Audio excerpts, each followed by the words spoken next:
Okay. Hello, everyone, and welcome to our April meeting of the W6YX Amateur Radio Club. For those who are joining us for the first time, our club has been active for almost 100 years, and we operate a fantastic collection of antennas in the Stanford foothills, which can be used to communicate with people all around the world. And the history of our club has included many famous names such as Hewlett and Packard and many others. Although the pandemic has limited our ability to host events over the past year, we hope that we will finally be able to resume in-person activities in the near future.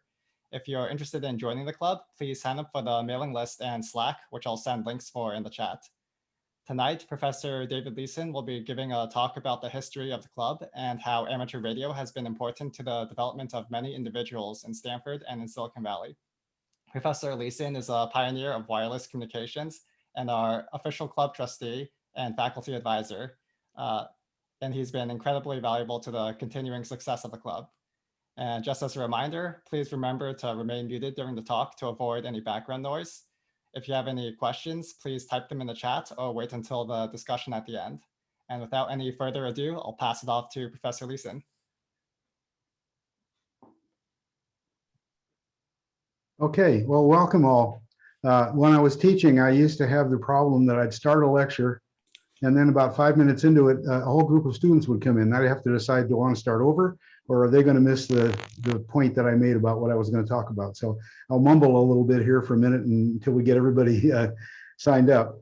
I wanted to talk about a number of things beforehand, and then I'm going to show some slides, and at the end, I've got some interesting archival stuff to wave around.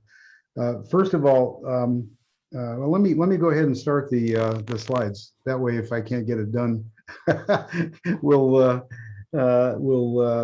be able to get back where I am. So over here, full screen. Is that working? Okay. Looks great.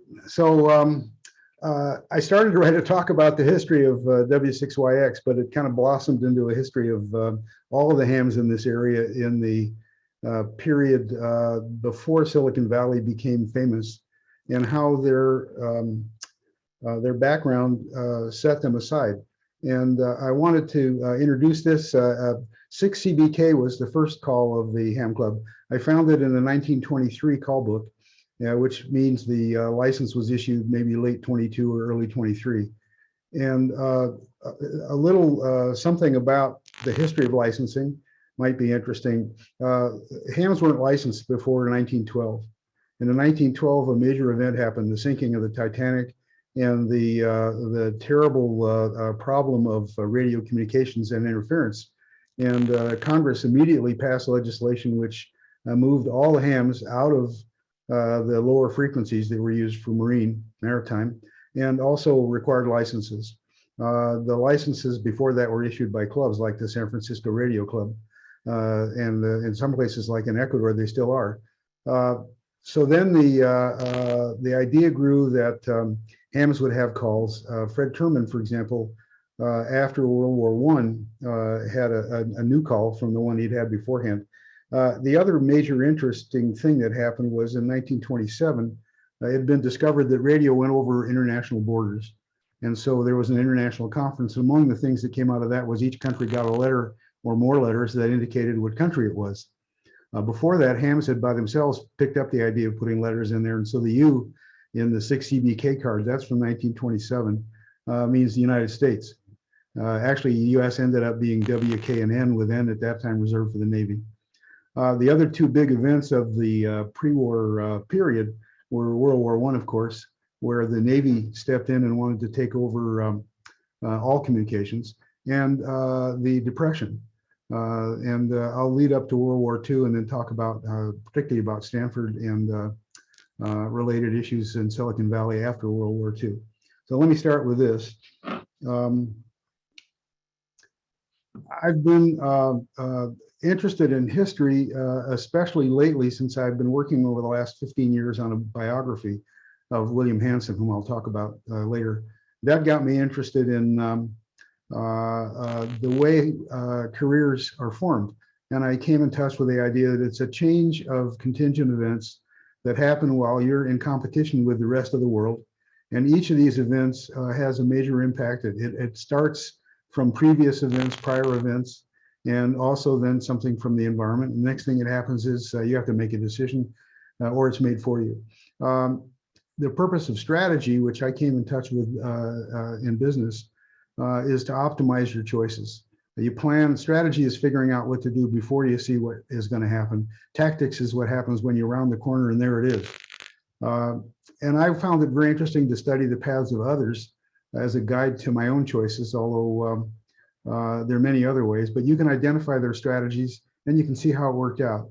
And in this talk, I'm going to focus on history, but the same, especially for students. I greatly regret that when I was a student, I wasn't interested in the history of the people that were all around me. And now, all these years later, I don't have access to ask them the questions I'd like to. So keep that in mind. The basic idea of strategy centers around a concept called segmentation and differentiation. So the idea of a strategy for a career might involve using the technology that is in radio. As you know, radio technology is unique. Not a lot of people know about this. Well, I learned some of this in the School of Hard Knocks, and then many years into running a company, we hired Boston Consulting Group, and they gave a lecture that brought it all home. Amateur radio experience is a very fascinating and engaging way to be close to radio technology, both making and, interestingly enough, operating. You'll learn a lot from operating, and not just about other people. You'll learn a lot about technology. As I'll point out, it's the basis of the culture and key events at both Stanford and Silicon Valley. So I think you'll see examples of that. And then just to demonstrate the power of this kind of concept, I've got a number of examples. I won't go into detail on them all, but I think they all show successes that flowed from ham radio. So what about strategy? Well, in my background, I eventually learned from a formal education after it was too late that segmentation was a key concept. My picture of segmentation is shown in this picture here. You limit competition by having a defined surrounding of the part of the market you go to. It could be a geography for a restaurant. It could be some technology for an enterprise or a university. It could be how you're organized, but I have what I call the fortress concept, which is that if you're inside the fortress of your own segment, you're safe. You dominate that. You know where everything is. Outside, you're up against the whole world. One of the other things that that shows is that many people don't quite find the idea that if you really want to compete, you should compete in a segment where you can win, where you have both the defined market or whatever customers or surroundings and the defined strengths. The differentiation that you achieve is or seek is your strength against others in your segment. And you want to identify what advantages do you need to be in that segment, certain skills, singular skills, relationships, and you want to build from experience. You learn from everything that happens to you. Experiences in one sphere apply to others. And I want to give just a really brief example. Many of you know I used to race a car. And for many years I raced and I enjoyed it, but I wasn't successful. And a friend, a colleague at work wanted to help with the car. And after a while he said, "Nah, you don't win, I'm quitting." I said, "What's the matter?" He said, "Well, look, I've looked around and there's 21 racing classes. And you happen to be in a class where there are manufacturers that have unlimited resources compared to you. They have 1,000 cars and you have one. And there are other classes that have professional drivers. They drive 390 days a year. You can't win against them. But there are two classes that don't have either of those characteristics, and you should try one." So I did. I bought a car that had a good reputation. It had had a national championship in a number of years past. And I won the first race I was in, and I won every race I was in where the car finished healthy, and I won 2 national championships and married my pit crew. So, so that's a marvelous example of differentiation in a segment. I picked a better segment, and from that I learned a lot of things that I then reapplied to the company. And I've seen them applied to, you'll see they were applied by people smarter than me to the university and to Silicon Valley. Okay, one other thing, you can combine multiple strategic elements, and this Venn diagram shows what happens if you combine radio with other factors that other people may have access to. So, engineers have an education and they know all about computers, and they know about software, and they know about this and that and the other, but not everybody knows about radio. In fact, radio is a genuine mystery for most people. They don't understand fading. They don't know about multipath. They haven't the foggiest idea how antennas work. And those are really powerful things that can provide a restriction of the number of the population of competitors that you're up against. Radio technology is especially singular, especially odd. It has subtle characteristics that are unique to wireless. It combines a lot of science. It's also very energy efficient. I'll talk about that a little bit later. And it's definitely the key to mobility and instant communications. I mean, I'm sitting here, I've got a laptop that's hooked to Wi-Fi. My wife is over watching me to make sure I don't make a mistake. On another computer, it's hooked to the same Wi-Fi. We're surrounded up here in the mountains by towers that have all kinds of wireless stuff on them. I've got a little clicker here, which is wireless, so I can move the slide without reaching out and getting in the way. So radio's everywhere. Radio has these unique strategic attributes. First of all, propagation of radio waves is different. It's predicted by Maxwell and discovered by Hertz. Even Hertz's first experiments had some strange stuff because it was in a room that had a row of columns down one side. And he saw an effect of those columns on the propagation in the room. Anyhow, there's all the concepts: path loss, absorption, reflection, refraction, diffraction, polarization, interference is a big thing. This is now wave interference, which causes multipath fading. And of course, the ionosphere is a whole science in itself. Circuits, same thing. Sources of microwave or radio include distributed as well as lumped elements. And among the elements have frequency limits that have to be understood. And antennas are a wizard of environment of their own. They're involved in directivity, polarization, and antennas have the feature that they pick up noise from the environment. A Nobel Prize was won by an antenna that picked up noise from the cosmic radio background. The last thing is that the radio involves a shared spectrum.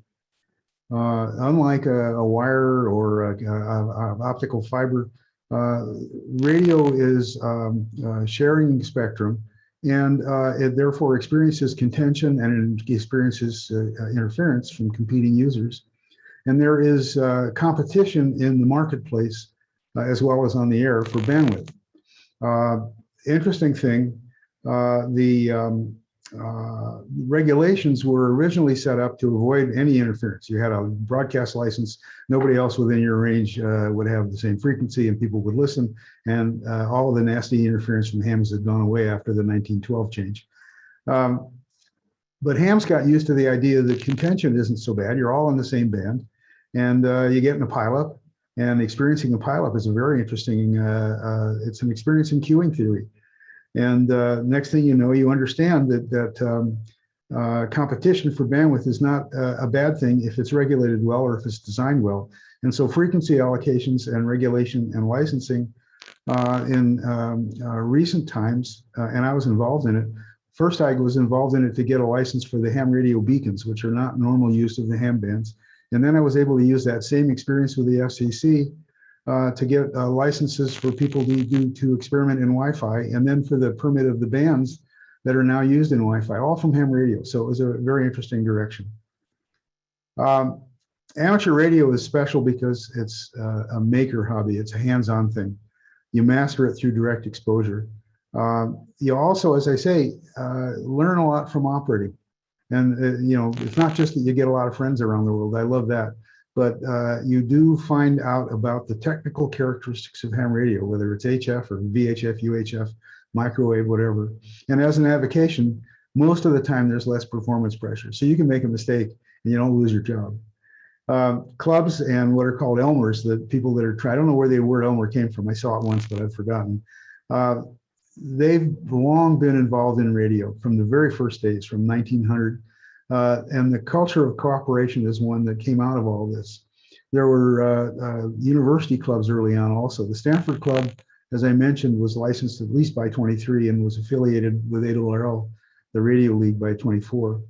And the thing about amateur radio is that hams share techniques and advances, even with people they're going to compete with, either in introducing a new technology and making their first contact of a certain sort, winning a contest, whatever. And as you'll see, that sharing culture flowed over into Silicon Valley and Stanford. One of the key things I've noticed in my own experience and also in that of others that I've studied is there's almost always a mentor or a sponsor that turns out to be a key person in one of those strategic events. Relationships are critical to the chain of career events. And in a university, they're often, with your thesis supervisor or colleagues, who knows, but they're hard to find in general. And when you find one, you have to qualify. And qualifying by being a ham was one thing that helped me. W6YX in particular has direct access to both Stanford and Silicon Valley affiliate members. And that gives you an opportunity to know people that can help you, even just by advice, if not by being a genuine mentor or a sponsor. I want to say a word now about the competitive environment in the 1920s and 30s, because that's where I'm going to start my analysis of the chain of events in the lives of certain people. The San Francisco area was a unique situation. It was a very rich region from the time of the gold rush and then the railroads and agriculture. San Francisco had people who had a lot of money, but no manufacturing. So everything had to be shipped in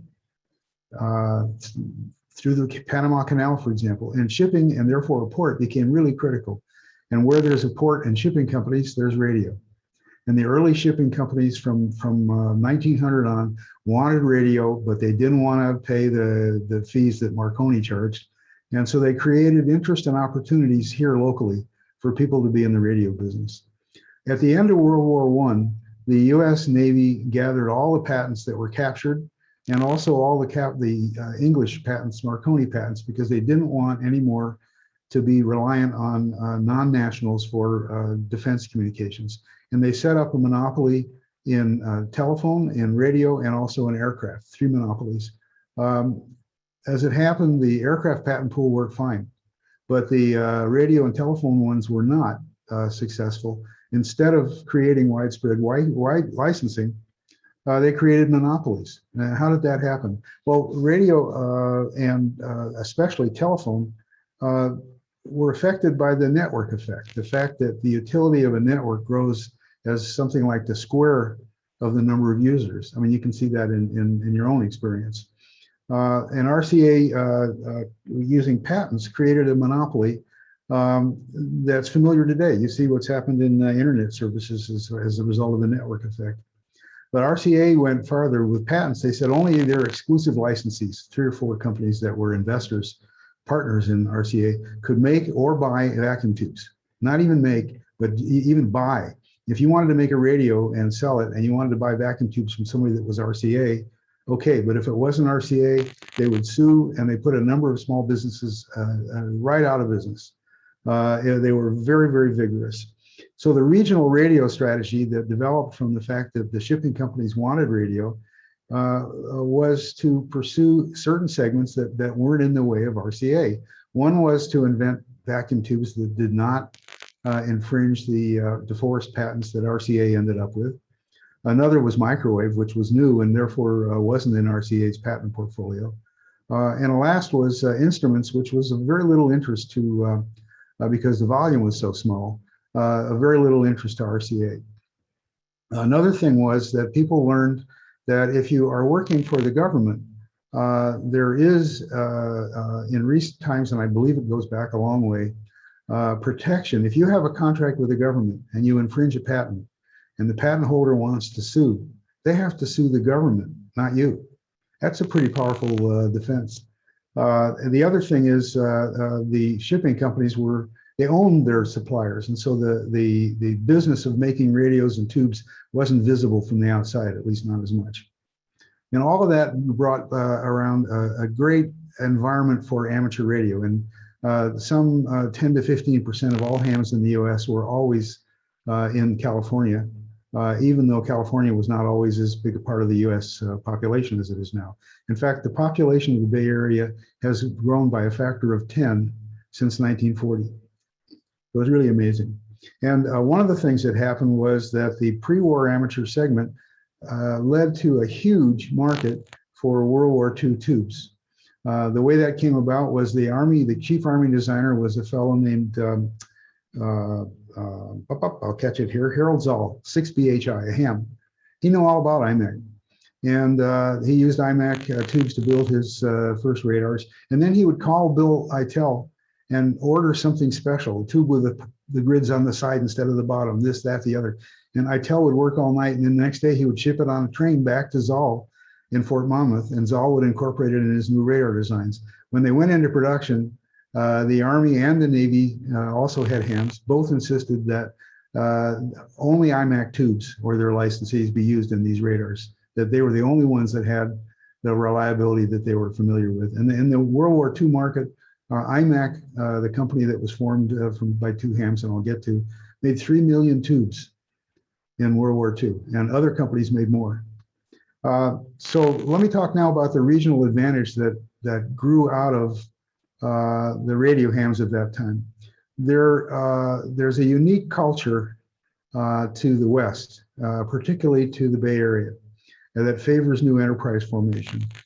People here are not risk averse in their career or investment. There's flexible local support, and I'll compare that to other areas.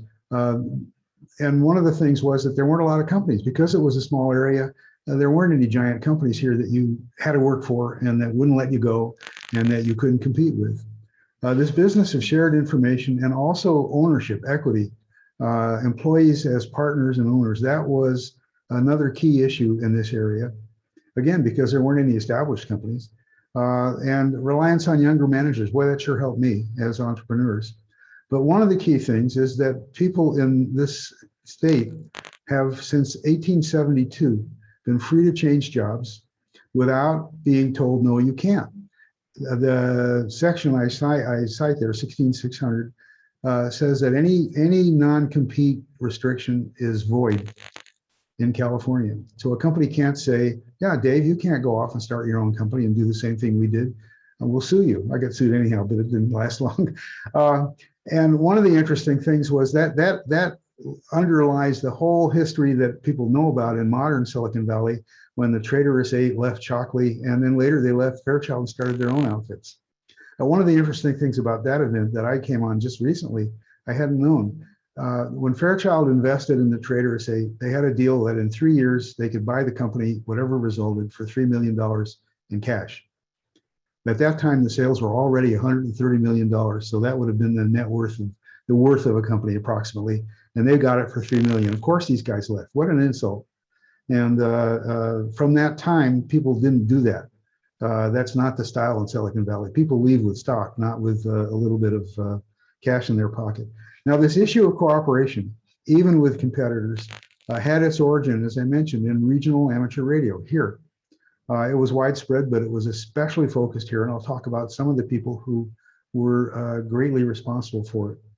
The one story about cooperation, in the Silicon Valley semiconductor days, people used to get together with their competitors and have a drink at a place called the Wagon Wheel. And a famous Wagon Wheel story is one company had suddenly lost all of their yield. Everything they made turned out to be useless, and they were getting pretty frustrated. And after a week or two, one of the engineers went and had a drink with a friend from another company, and he told him, what's this problem? What do you think? And the other guy said, do you have any people that work in your fab that use hairspray? And the guy said, I'll look. And sure enough, even though they wore head protection, it was the hairspray that contaminated the entire facility. When they stopped, they were back in business, and but they were a competitor. They got the help. So this has resulted in a 100-year plus history of success over many life cycles.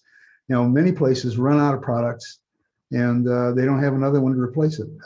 Detroit is a good example. And secondly, wireless here has been a significant factor from the very beginning, all the way through cell phones, Wi-Fi's, Bluetooth, GPS, satellites, and it's even the most important Apple product. People don't think of Apple as a radio company, but that's their biggest product. Let me talk a little bit about an experience I had, a cultural contrast. I went to MIT, I went to Caltech, I graduated, I wanted to go someplace else. I went to MIT, I got my master's, and I came back to Stanford for my PhD. And MIT has a ham club that predates Stanford, W1MX, a wonderful club. But their amplifier in the ham station, as pictured here, was in a cage. You couldn't touch it. Talk about a cultural difference. And I actually, one time had to tune it, so I got a broom, reached in through the cage with a broom handle, retuned the final, and got kicked out of the club.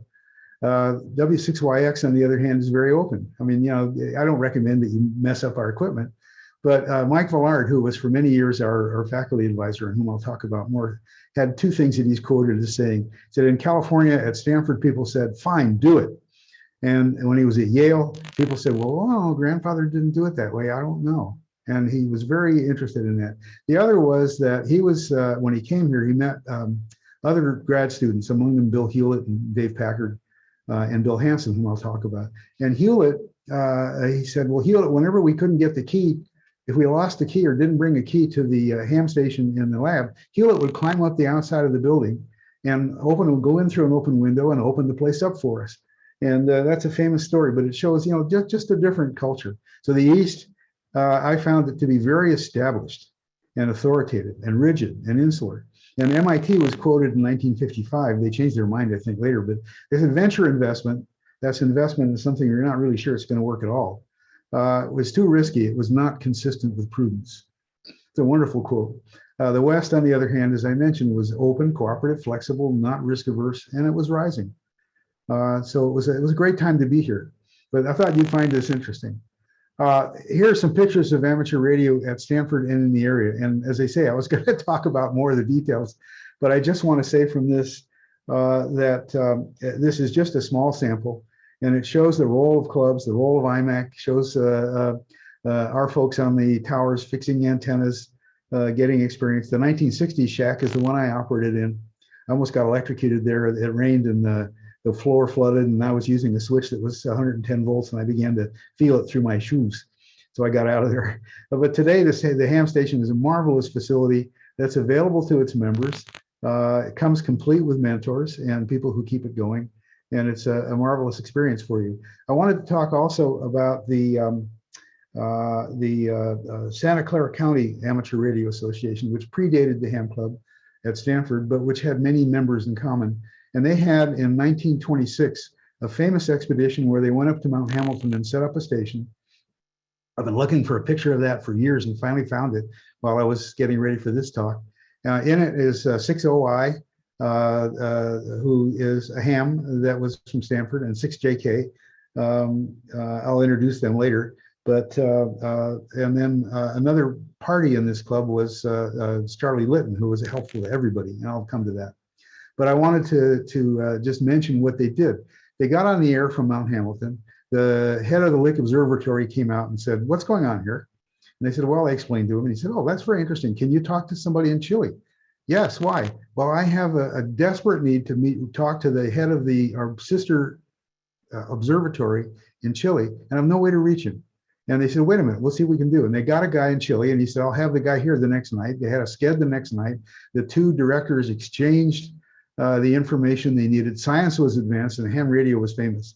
And there were articles in the New York Times about this. I found the articles, but I finally found this picture of the people. You can see OI and JK with their mentors, the older guys.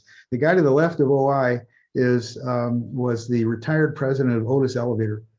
And he funded everybody's stuff in the area. And you needed something, he would do it. In return, they went and set up a station and actually workstations for him to get awards. 6OI, by the way, also set up with Litton and Schofield, 6JK. 6OI was a fellow named Wentworth. They set up the first station at Stanford in the hills with big antennas, and it was the first station in the world to work all continents. And so even in those days, Stanford was way ahead. Up at the top is a blurry little thing from the call book. My eyes have gone blurry looking at the little entries in call books. That's the 6 CBK entry from 1927, I think, or maybe 23. Anyhow, ham radio goes back a long way, and amateur radio in our area certainly does. Whoop, wrong direction. So I want to talk now about some examples. Historic careers sparked by amateur radio. I'll talk about Hoyt Taylor in the next slide. He got in here twice because when I was doing it, I forgot to take him out. But Cy Elwell was a pre-1912 ham, so he didn't have a call. But he was Fred Terman's mentor, his elder. And he was the founder of Federal Electric, then called Polson Electric Arc, funded by the president of Stanford and the head of the civil engineering department, Marx, who was an expert on wooden towers of all things. And Marx's son was a ham. And so Elwell was a ham, founded Federal Electric, which is the regional center of radio for the next 20 years. Became dominant in Navy radio in World War I, and was in fact the place where Lee DeForest worked in 1912 and invented the triode and had the patent on the triodes under Elwell.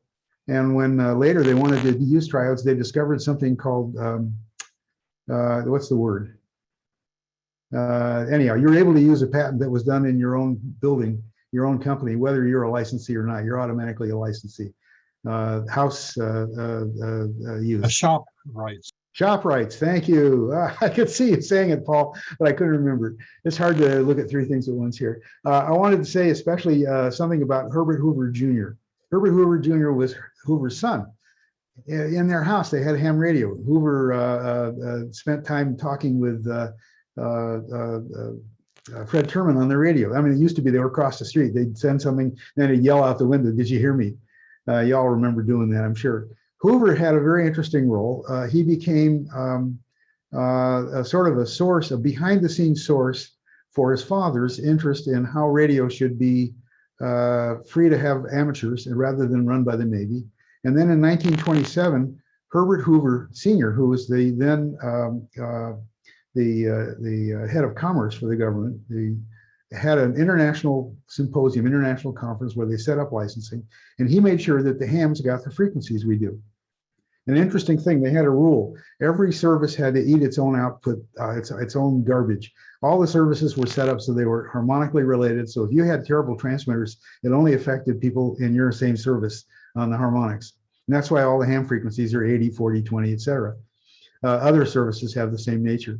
So Hoover was a very influential guy in a very quiet way. He also set up the first time station here, like WWV, if you've used it, on the West Coast, and he did that with Fred Terman and one or two others. I want to say something also about Charlie Litton. Charlie Litton was an 11-year-old ham. There's a famous picture of him leaning against a shack in his backyard that says Radio House. And he and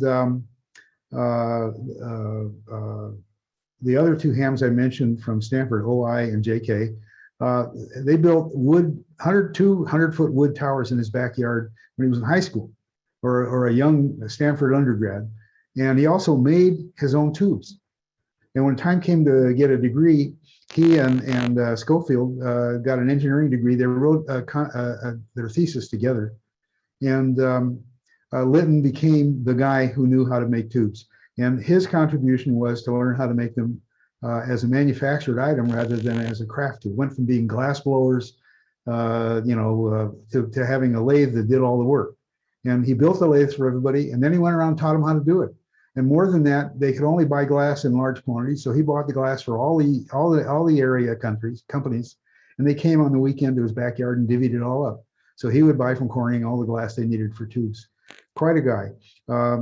Many other things that he did helpful. He was the training in business and technology for Dave Packard. Packard was able to repay that after the war. Litton had a plant that burned down, and Packard said, "We'll use one of ours." So you can see the sharing. There are many others. The last one I want to mention in particular was Stan Keisel, a guy I knew, K6UD. And I have to say, I'm so sorry that I never thought to ask him about history, because he knew all the people that I now write about that I knew of, but they were long gone before I was even out of high school. So Stan was a link, and I missed that. Now, other interesting things. It's not just local guys. There's at least 3 Nobel laureates, one of whom is a member of our club. How many ham clubs have a Nobel laureate member? I suppose Princeton does. Ernest Lawrence, famous guy at Cal, invented the cyclotron. He was a ham. He was shared the same cross the street from a guy named Merle Tube, less well-known scientist, but the guy who invented pulse radar by using pulses to look at the ionosphere, vertical incident. Here's White Taylor again. Very interesting. The two founders of Sony were hams. And they both say, you know, gee, if I'd been a ham, I wouldn't have done that. And then there are a number of people in the Bay Area, and many of them are famous names, but maybe you don't know about Dave Boggs. He was the ham, the two of them, Metcalf and Boggs, invented Ethernet at Xerox Palo Alto Research Center. Metcalf was the theoretician, and Boggs made it work. And what they said about Ethernet was, it can't work, but Boggs made it work anyhow, and that's how it won out. And it won quite a contest against an IBM competing technology and ended up dominating. Phil Karn, K9Q, was also a ham who was at Bell Labs and then at Qualcomm for many years. And he's the inventor of the Internet Protocol, which he developed because he developed the amateur AX25 protocol for packet radio. And lastly, I want to talk about Scott Redd. Scott is known to me because he's the only guy who's won 6 of the major contests in 1 year in ham radio, but he is also very, very important admiral in the US Navy, and was in charge of national intelligence, which of course involves radio, for many, many years. I have a couple of quotes, 3 quotes. I won't read them, but I think you can get the idea that, look, ham radio led to the careers of these famous people, and it can do it for everybody who's a ham, if you try. Now, 3 or 4 final things, and then I'll take questions. Frederick Terman, famous guy, father of Silicon Valley. This is a listing of some of the major events in his chain of contingent events. And the thing that started him off was ham radio. He was at Stanford. There wasn't a lot of radio in the grad school at Stanford. At that time, electrical engineering was all power. PG&E, or its predecessors, had paid for a giant lab. Ryan, who was the head of the department, and in those days, if you weren't interested in power, you weren't anybody. But Terman, with his radio background, decided he would go to MIT for a PhD under Van Bush. I may be one of the few people who know how to pronounce that. But and Van Bush was interested in communications, and Terman came back with an interest in bringing communications into EE at Stanford, which he worked on for at least a decade to get an interest up. In 27, he established a communications laboratory. He wrote a famous memo that got people interested and also irritated some people. In 28, he became the licensee for W6YX. This is now post 27, so the calls had W in front of them because it was the country. And in 32, he published, and this is the only picture I've been able to find of it, Radio Engineering, which was the first really successful text in communications radio. And it's known around the world. There are 4 editions. Everybody's got one or another of them. I've got the 3 following ones, but I've never found one of these I could buy. In 34, he had developed a concern for the lack of area jobs for his graduates. Dave Packard, for example, couldn't find a job here and had to go to work for GE in New York, in Schenectady. And so he arranged student visits to local firms. And what he pointed out to his students was, they aren't any smarter than you. You could do it too. In 1937, he was made the chair of electrical engineering. But interestingly enough, he only had 1 or 2 professors in the whole department that were interested in communications. He issued the 2nd edition of his text. He had a rule that if you wrote a 1 page a day, you'd have a 365-page book at the end of the year. I'm sorry, it doesn't work for me. But he was a collaborator and a good friend of Bill Hanson's. He had sent grad students to physics to work with Hanson. And of course, in his communications lab, he was the faculty advisor. He dealt with the students in EE who were particularly interested in radio. By 38, he had gotten Packard an assistantship. This was one interesting thing. Stanford is a private university. Cal is different. It's publicly funded. So if you want to learn how to make Cal succeed, you learn how to drive to Sacramento and you learn how to deal with the people who provide funding. Stanford has to raise its own money, as all private universities do. And up to that time, they were funded by donations and by foundations. But in the Depression, that went away. So by 38, they were experimenting in industrial funding. And one very small thing that really involved Hansen brought money to bring Dave Packard back from GE, got him an assistantship for an idea that Charlie Litton donated, another example of his generosity. Packard was a research associate under Russ Varian, a name I think you heard, and he went in the evening to work with Charlie Litton and learned all about what Litton knew. By 1939, they had started Hewlett Packard, and one of the interesting things was the instrument that's all very famous, on which the first Hewlett Packard business was based, the audio oscillator, was a patent developed by Bill Hewlett as a research associate in the Stanford labs. But Terman arranged for that patent to be owned by Hewlett, not by Stanford, because they said, well, he didn't pay him. And so it really should only go to his company. And that was, nowadays universities have a different patent policy, but that raised probably $1 billion for Stanford in donations from subsequent. So there's a point to being generous. Doesn't always work. In 1941, Terman was the first IRE, Institute of Radio Engineers president from west of the Rockies, west of the Mississippi. And by 1942, he was a recognized national radio expert, and he was called to form a very key government lab, which I'll talk about. So you can see how one thing led to another, but it all started with ham radio. Now, Bill Hansen. Hansen is less well known. I got interested in Bill Hansen because my good friend Stu Gilmore, W1FK, a former member of the Stanford Club and author of the biography of Fred Terman, asked me one time, had I ever heard about Hansen's notes on on radar or microwaves? I said, I thought maybe I heard about it, but I never did. He said, well, I bet you, I said, I'd really like to see it. He said, well, good luck. Hasn't been seen since 1945, was classified, disappeared. Too bad. So I thought, well, this is maybe a little monograph. I was able to use the web to find copies, including 2 at Stanford. And I have copies, individual copies, and also copies of scans of government copies. They're all stay secret on them, but it isn't secret anymore. And the fact that it was a 1,200-page book that I learned later was the first book on microwaves, and every other book on microwaves came out of that. I had to write about this guy. I had to learn about him, and I had to write his biography. So that was very interesting to me. Hansen was a ham. 6CSY was his call. He graduated from a high school too young to go to college, so he stayed in Fresno, which was then a small town of 20 or 30,000 people. And he came to Stanford as a freshman. He flunked out. He went back to Fresno. He came, even though he was a very smart guy, he took too many units, and he's too young to understand what was going on. Came back as a junior, recommended by his professor at Fresno State, where he spent the previous year. That guy happened to be an office mate of a professor in Stanford physics. Talk about connections and mentors. And they arranged for Hansen to go back to Stanford with a fellowship scholarship. And he was in physics, and he got right to work on experimentation with X-rays, which are created by electron bombardment of metals.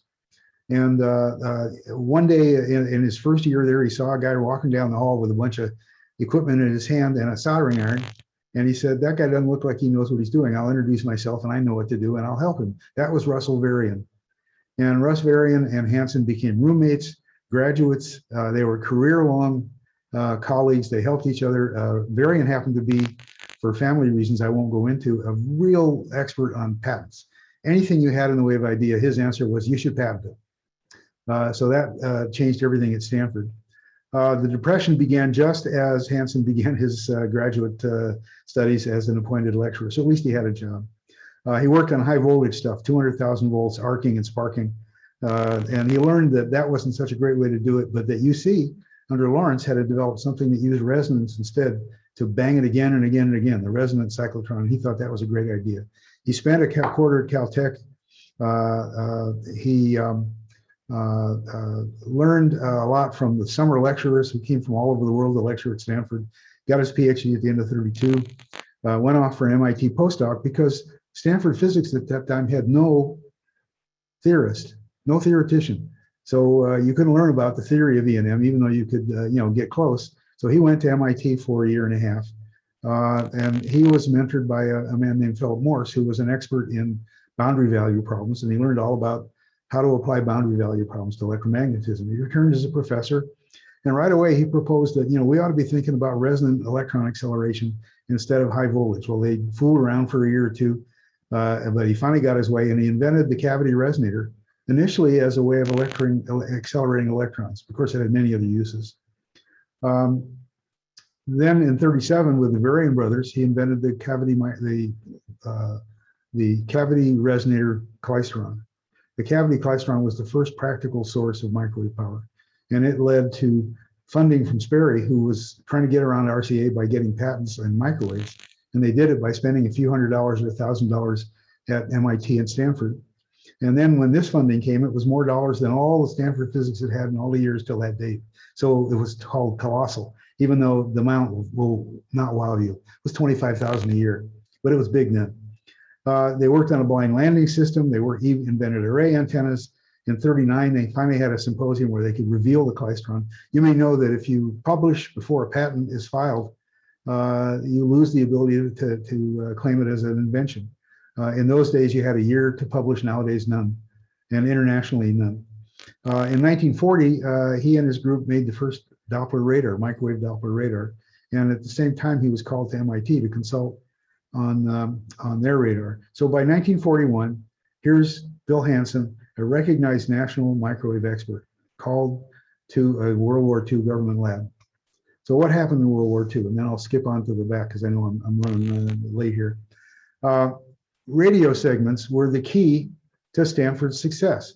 Terman's segment developed from the fact that he was the founder and director of the Radio Research Lab, had radio in the name, RRL, which was a lab that was made to provide information or to develop countermeasures against UHF radar. It was classified. Classified work means that you and your customer are the only people who can talk to each other. And that later ended up being how Stanford got in the business. He managed a staff of 800 people, bigger than Stanford. He had 100 plus hams in it. Their whole strategy was hire smart hams. And he also at the same time learned from his backyard neighbor, the Harvard treasurer, how universities were financed. So he came back to Stanford as a wizard. Hansen went to the radiation laboratory at MIT, and they asked him, they said, look, you're the only guy that knows about microwave. You invented microwave electronics, not just microwave waveguide, which was Bell Labs, or horn antennas, which was MIT. Stanford was the third entity in that invention of microwaves, and Hansen, because he was an electron guy, he invented microwave electronics.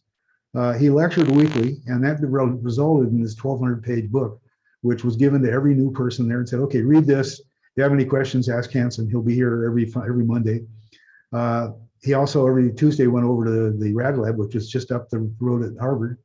And he's worked in the other days at Sperry on Long Island, where he, among his 70 patents, invented pulse Doppler radar, which is the modern form of radar. Post-war, they came back to Stanford, and they could see these were the segments that Stanford should get research funding. And Terman, particularly, having been at Stanford since he was 10 years old, he really knew the ropes. And he felt that their clients, his particular client, a guy named Emmanuel Piori at the Office of Naval Research, would fund more research after the war, which was a plan proposed by none other than Vannevar Bush, his former PhD advisor. And that happened. He asked his customer, what should I do? And he said, well, I want you to hire the top 12 guys at RRL and bring them back to Stanford, and I'll fund them. And that happened.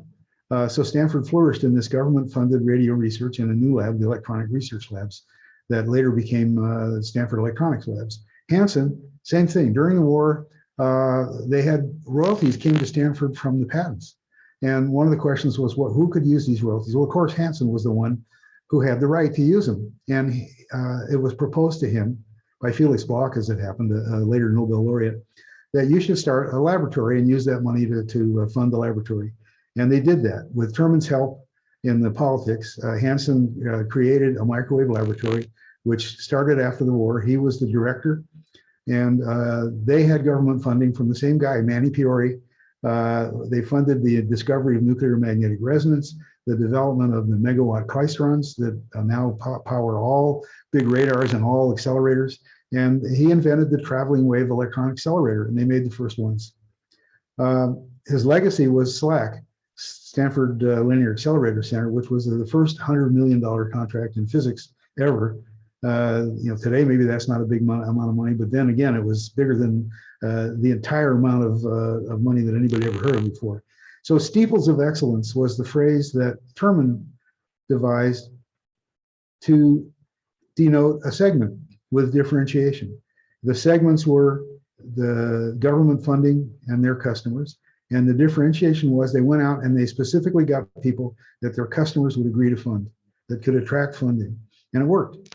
As those matured, both ERL and the microwave lab, microwave and countermeasures spin-off companies began to populate Stanford Industrial Park long before there was semiconductors, certainly long before there was silicon. And they showed that you could invest in a startup and you could make money. And that was the source of the venture capital business. In 1959, by the time the first venture capital firm came to Stanford area, there were already hundreds of companies in the area. Annalise Axenian is quoted in that. Last issues, radio at Stanford, one last hero of mine, Mike Villard. His name was Oswald Garrison Villard Jr. And when he was a freshman at Yale, his roommate said, "I'll call you Mike," and it stuck. So Mike Villard. Mike was a ham when he was a teenager. His call was W1DMV, got it in 1930. He set up a station at his equivalent of a high school, Hotchkiss. You can see from the call that came later, W1FCG. They hadn't got to the Fs when he got his call. And he spent a year in Europe. And I've got something that I'll wave around here later, which are his personal notebooks from his year in Europe, which have alternating pages that have diagrams of ham radio and discussions of the beauty of Swedish young women. When he was 14 or 15, he went to Yale. Since he came from a publishing family, a very well-to-do publishing family, they insisted, and he liked the idea of majoring in English, and he always was a terrific writer. He won an essay prize. What did he do with the money? He bought Terman's book, and he read it, and he said, "That's the guy. That's what I want to do." Now, how's that for an example of a contingent event? And his father heard about it, and because they were very prominent, he asked Terman, "If you happen to be in the area, come by and convince me." And Terman did that. He showed up at their farm in Connecticut and talked to the family and said, "Yes, I'll watch over your son. Everything will go fine at Stanford." So Terman was ready for Stanford when he got there as a graduate student in 38.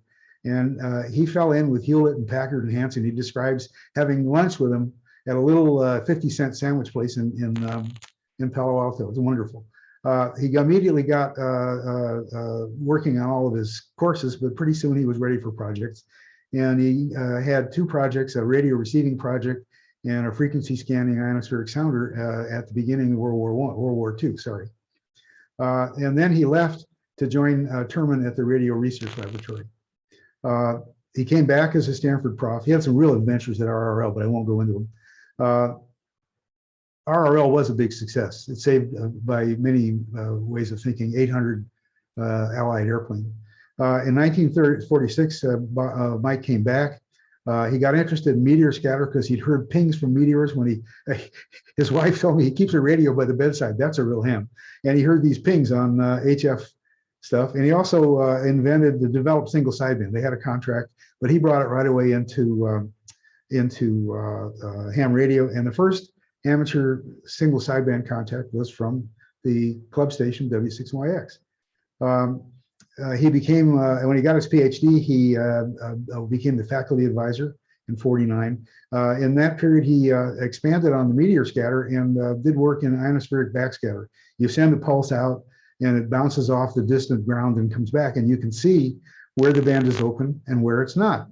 And he published an article in QST in 1952 that impressed the daylights out of me, and it's why I came to Stanford. So again, one of these contingent things.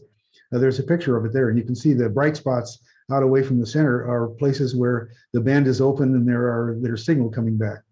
Well, he won a major IEEE award for that kind of work in 1957, became director of his own lab in 1958.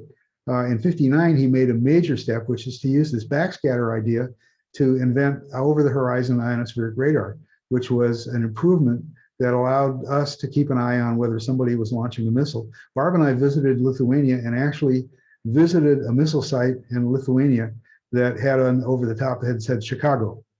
And there were others that had different cities. So it was a big deal in those days. And Mike was elected to the National Academy of Sciences and also of Engineering, a big deal. So how did I get mixed up with Mike? My life in radio, quickly.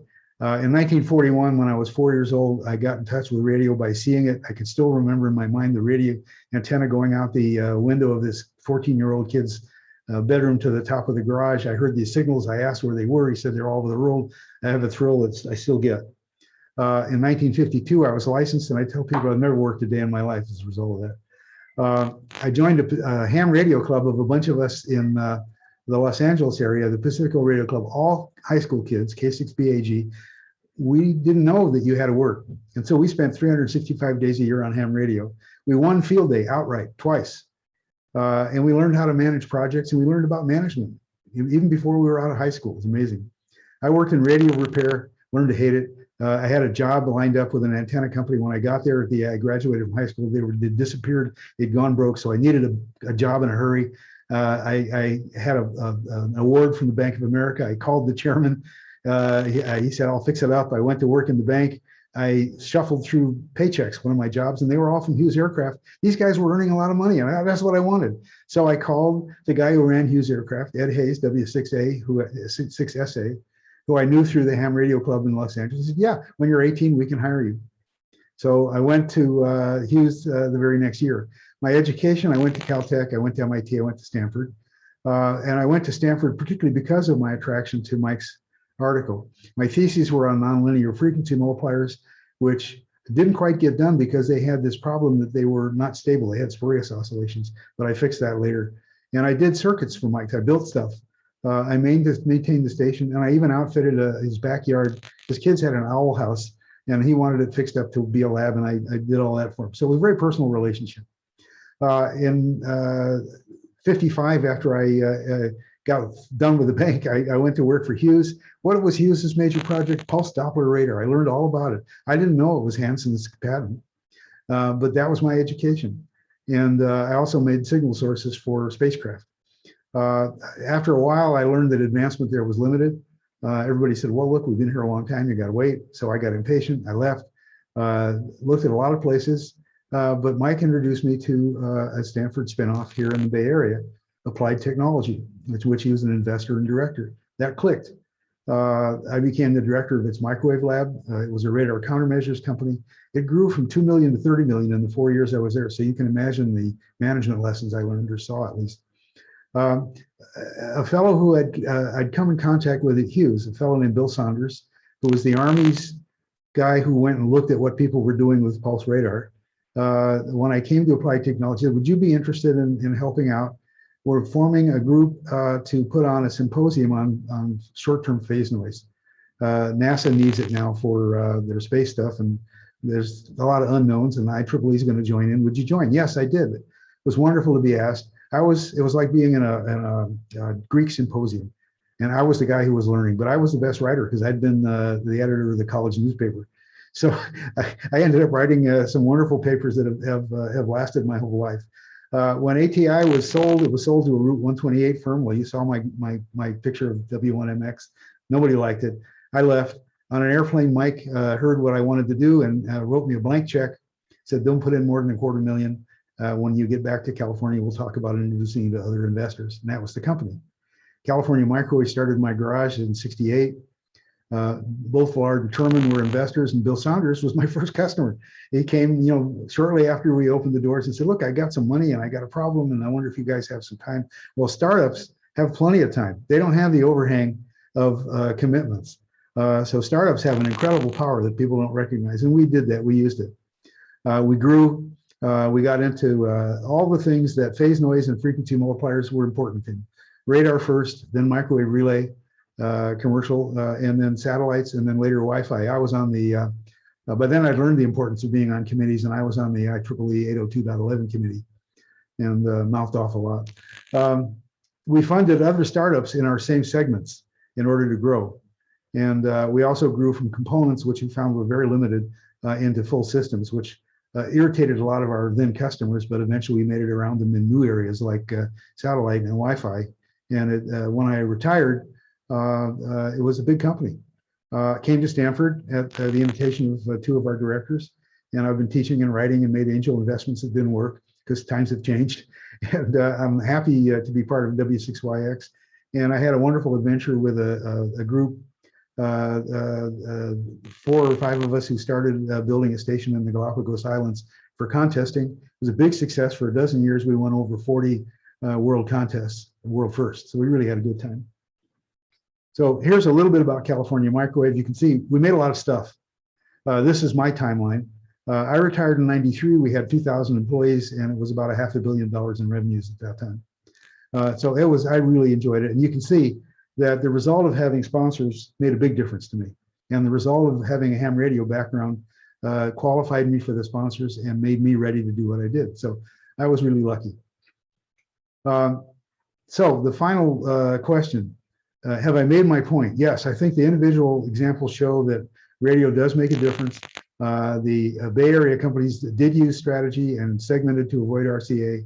Terman and Hansen were sensitive to the idea of strategic segmentation and differentiation, even if they may not have had the words in those days.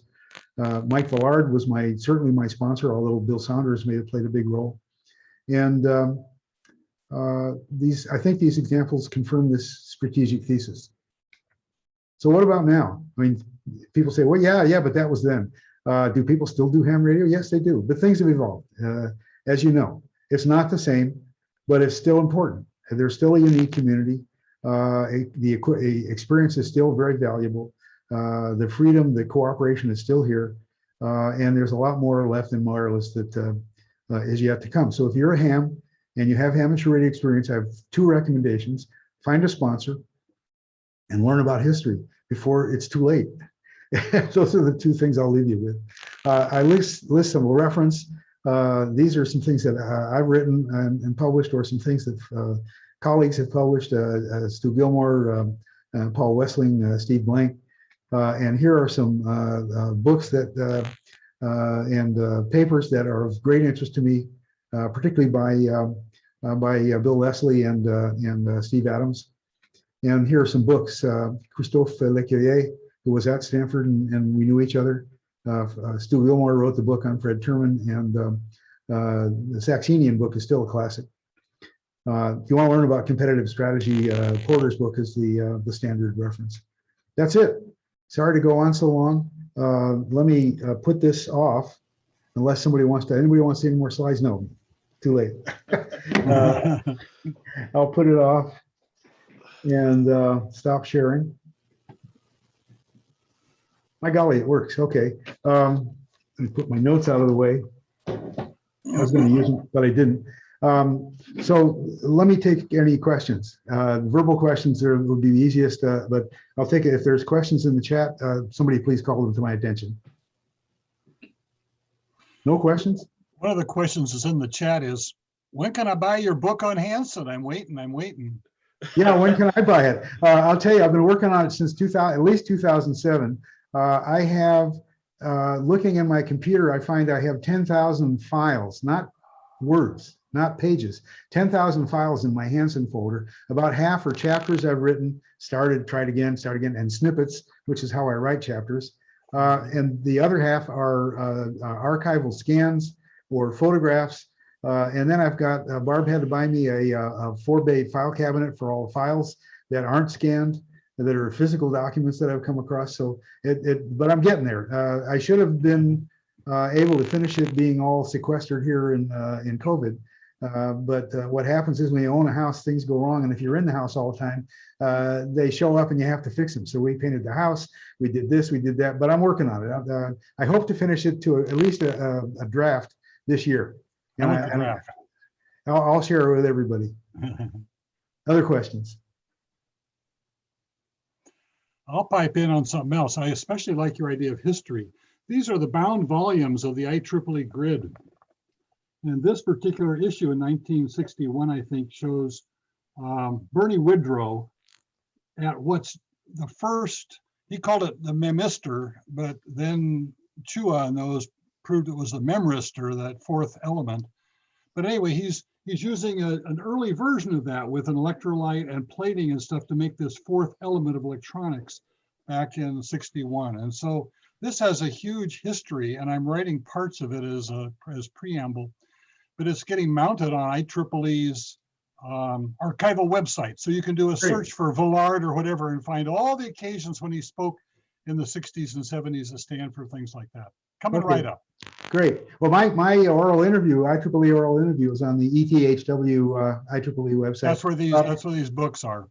Great. Bernie Woodrow was one of my PhD oral examiners. And since he came from MIT, where they were on a 5-point system, he thought my GPA at Stanford, which was on a 4-point system, indicated that I wasn't qualified. Mediocre. And somehow, yeah, I broke into that and got it right. He also had an interesting characteristic that he would tend to answer the question for you.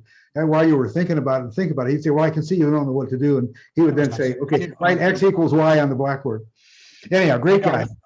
I got with Bernie about 5 years ago before he died and tried to get him to come to an interview. Well, you were involved in those things too. And but unfortunately, he couldn't come at that particular time. It was on the Claystron or something like that. But I got to meet with him a couple of times. He's a crusty old guy. Great. Other questions? What I learned when I was teaching is you have to ask a question of the students in the first class or they'll never speak up. That's an iMac, that's a 304 TL, isn't it? 3-500Z. Oh, 3500Z, okay. Let me look at, is there anything else I should be answering? So Dave, it might be interesting for some of the student members to know that some of the people you've talked about, that the club station actually has bits and pieces of that it's inherited from some of the over time from some of the people that you've talked about.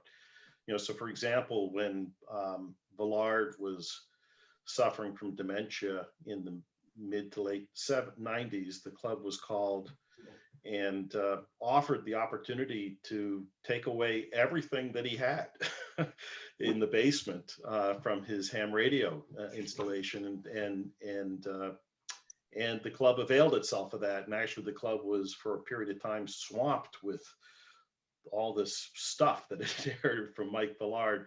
And today, you know, the 33-foot crank-up tower that's just outside the shack that has a 20-meter monobander is Mike Villard's crank-up tower, for example. And I'm just thinking relatively recent history, right? You didn't mention anything about Tay Howard, Professor Tay Howard, but of course he was quite a, I guess he is considered the founder of the home satellite dish, right? And among many other things, right? And when he passed away in 2002, tragically, he was still a professor at the university, and was commuting from Central California and crashed in his airplane on his way back to Stanford.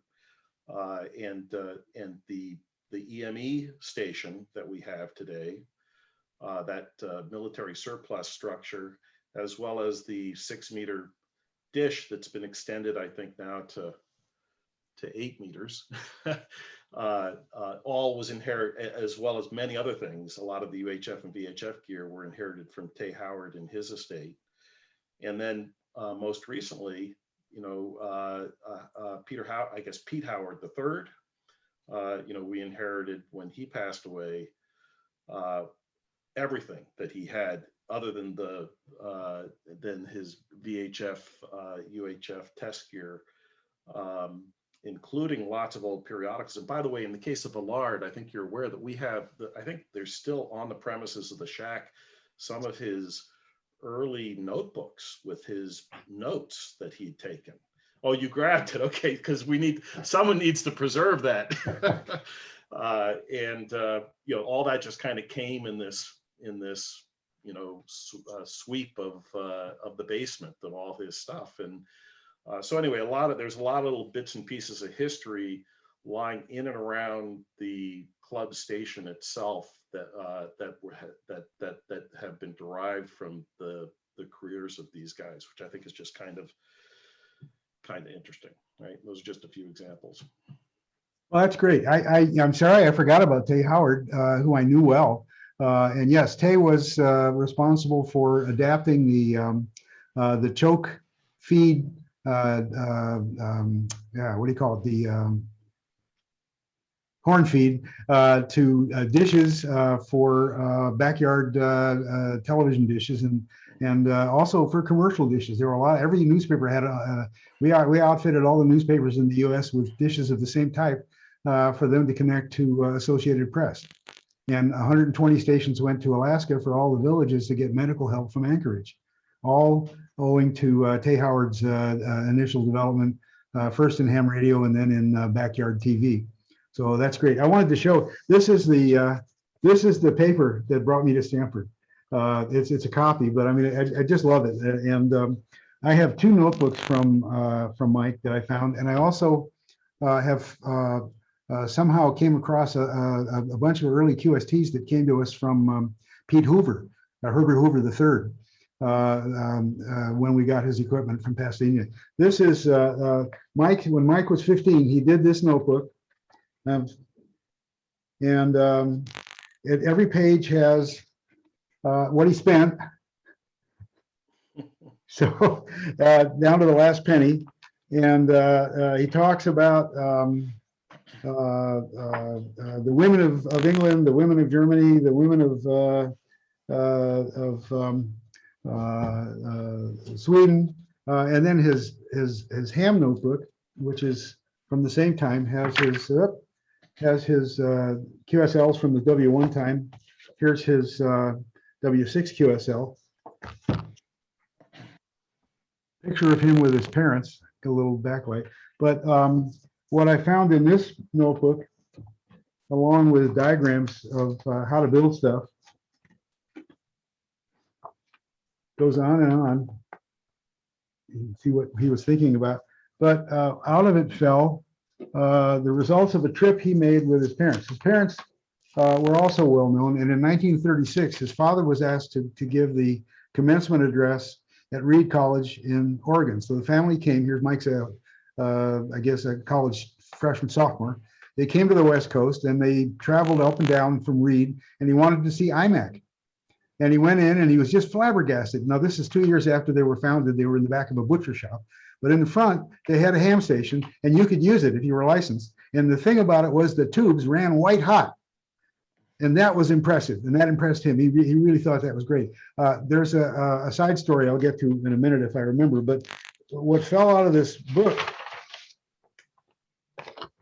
here's Itel McCullough's prices from that visit. And here's the data sheet for 100 TH, which was one of their main tubes. It was just really amazing to have this stuff.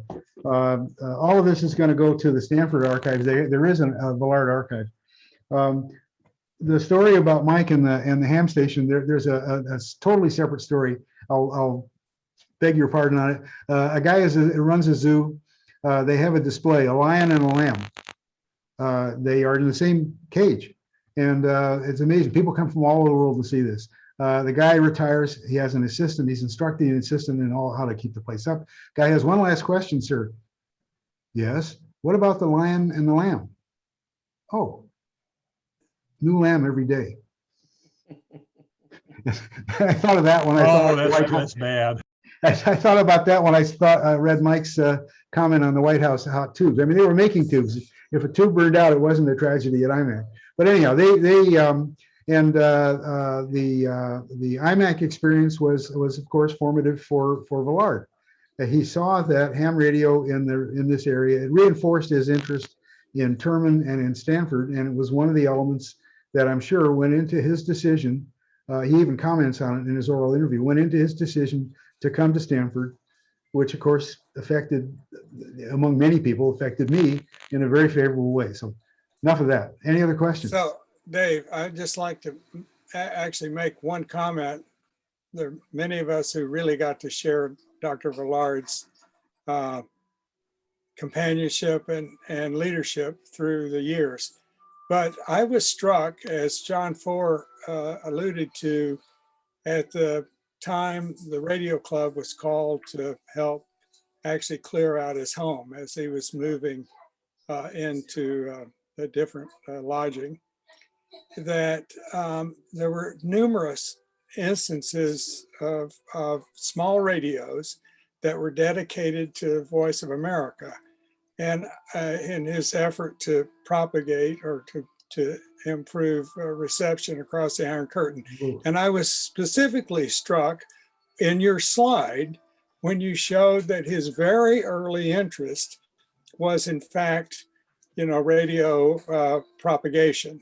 And I just wondered if you might say a word about that period of his involvement, because I think it probably was critical at a time when, the politics across Europe were complex.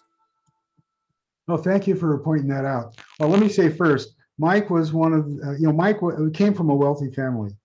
He bought the first tubes from, he made sure to buy tubes when he visited IMAC. He bought the first prototype audio oscillator from Dave Packard and Bill Hewlett, not the first one that went into production, the very first prototype, which he then later gave back to HP for their museum. It came back to Stanford and got lost.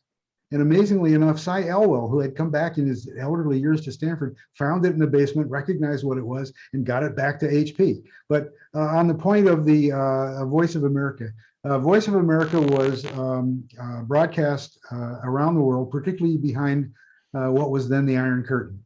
And the Iron Curtain countries had the habit of jamming those broadcasts. And Mike developed an antenna, a little flat thing that you could hide under a placemat, that was directive enough to eliminate ground wave, but receive skywave. And so people could listen, sneak in at night and have their little radio and listen to Voice of America on this antenna that he developed and published the design for it all over the world. Another point, when Mike was moved to a retirement home, Barb and I made the point of going there often. And he always liked to go out to lunch for something that they wouldn't serve him there. And he said, I want to sin. Mike, by the way, to show what kind of a person he was, the strongest swear word I ever heard him use was, "Oh, bird." I mean, that's the kind of guy he was. He just was a very generous guy. He helped everybody. He helped other people start companies in the Bay Area. He was the kind of person you wish everybody would be or would know. And yes, thanks for reminding me of his efforts to develop the ability of people around the world to receive shortwave broadcasts in the presence of local jamming, which he cleverly based on his knowledge of ionospheric propagation. One of the things I made for him when I was a grad student was a device. He had a series of a whole bunch of vertical antennas, and he wanted to switch among them to give the effect of a moving antenna, so the Doppler shift would show the angle of arrival of multiple signals. So he could monitor WWV and he could see 1 hop and 2 hop. And I built a device that did that with one of the first projects I did for him. And he put it to work. And when you looked on the oscilloscope of the output of this thing, you actually saw the 1 hop and 2 hop and even 3 hops going up and down, each separately visible because of this idea of having the equivalent of moving antennas to create a Doppler shift as a function of angle. So I'm sure that figured into his thinking about ionospheric propagation and angle of arrival. Any other questions? So the club inherited probably about a half a dozen prototypes of his antennas, which are no one really, they're just kind of lying around and get moved around from time to time in various spaces, and we're not really quite sure what to do with them. You ought to at least label them so we know what they are. Yeah. Well, I've had a request, John, from I've had a request from the Stanford archives, and I have other Villard stuff, and but we can go through what's in the shack. I always worry that it's going to either get lost. Nobody's going to know what it was. One of my great historical interests is stuff that was thrown away, and through the history of humanity. And I'd love to be able to provide the archives, who are very diligent in how they handle things. There's also, you've probably seen it, there's this great picture of Villard as a young man. In a car. In a car, right? And that picture is fading. It's an enlarged picture that must have been done, later in his life for some kind of party or something, and it's pretty soon not going to be, you're not going to be able to see it anymore because it's on the wall, and it's not the way it was developed. It was not protected from light, and so if that's worth protecting, we should probably take some steps to make a picture of it and get some contrast into it. It's a pretty cool picture. It is. I try to take pictures of photos. We live in an area where it's very bright. We live at 3,500 feet, so we get a lot of ultraviolet, and we have a lot of windows because we have great views. So pictures up here fade. And what I do when I get one is I'll take a photograph of it or a scan of it and put the scan on the wall and keep the real one in my file. And we can do that with that. Maybe I can find an original somewhere also. Any other questions? Dave, I've got a picture that's about 3 feet by 7 feet of the 1928 ARRL convention in San Francisco, showing all the Santa Clara Valley hams. And a number of them are labeled like Quiment and some of the early guys. I should show that to you sometime. It enrolls. So that's an interesting thing you might want to take a look at. Paul, you're a real resource. Any other questions? I had a point about serendipity, how things happen that you don't kind of expect you to take advantage of them. But Fred Terman's dad, Louis Terman, had some ill health problems. So he came to California, and he was the principal the first year of my high school, San Bernardino High School. And then I wasn't there at the time, by the way. And then he got hired away by Los Angeles Normal School, which we know of as UCLA now. And then he was hired by Stanford, by Culbertson, to join the education department up there. And that's how Fred Terman at 10 ended up on the Stanford campus and hobnobbed with the other faculty brats like, Herbert Hoover Jr. wasn't faculty brat, but Marx and Franklin and all of those faculty to do ham radio. So it all happened based upon Louis Terman going to Southern California and getting hired at Stanford. Yeah, it's interesting. The serendipity has an element, though, of preparation. And, many of the things that have occurred to people that involved moving ahead because they were hams, there was an element of serendipity, but also an element of being prepared. That's, I guess, a point I want to underline particularly for the students. You can learn a lot, and there are a lot of people who will appreciate what you know if you work at it to a point where you really are skilled, and it can have a big effect. It doesn't, no guarantee, but it sure worked for me. Now, by the way, Barb, my wife Barbara is a psychologist and knows all about Louis Terman. Louis Terman's presence on Stanford resulted in Fred Terman really knowing everything there was to know about the ins and outs of academic politics.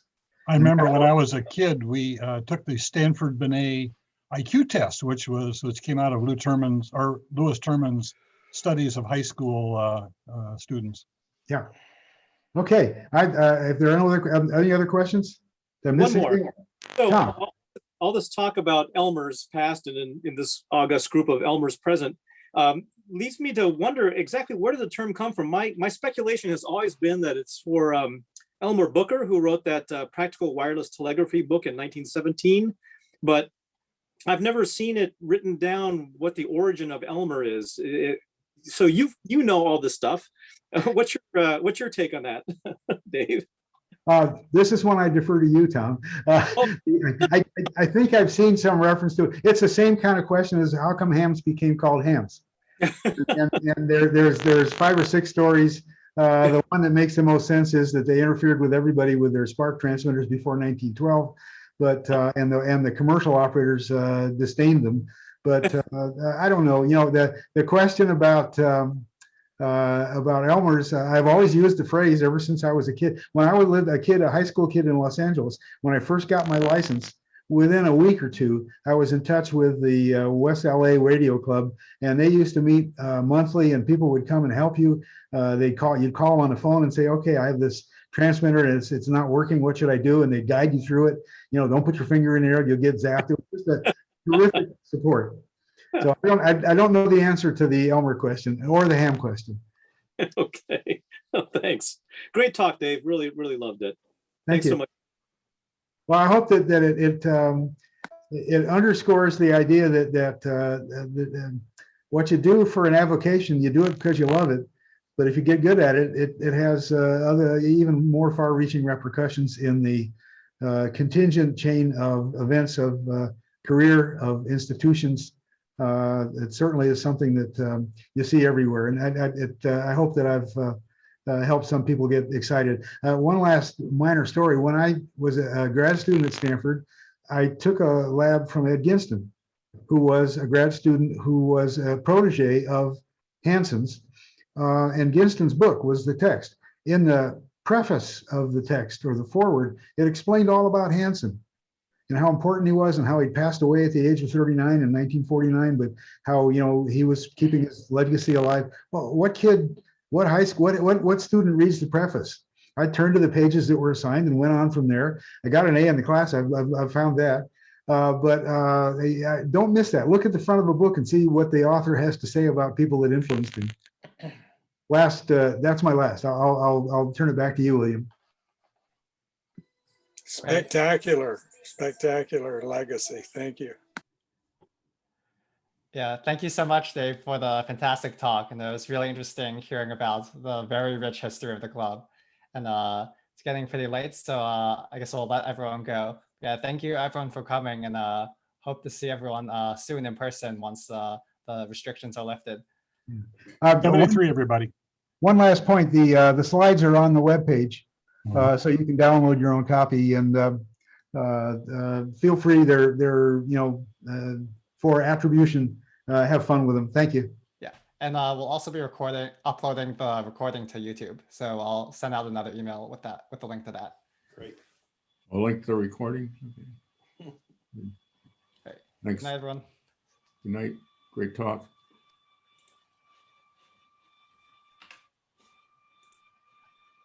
That was interesting.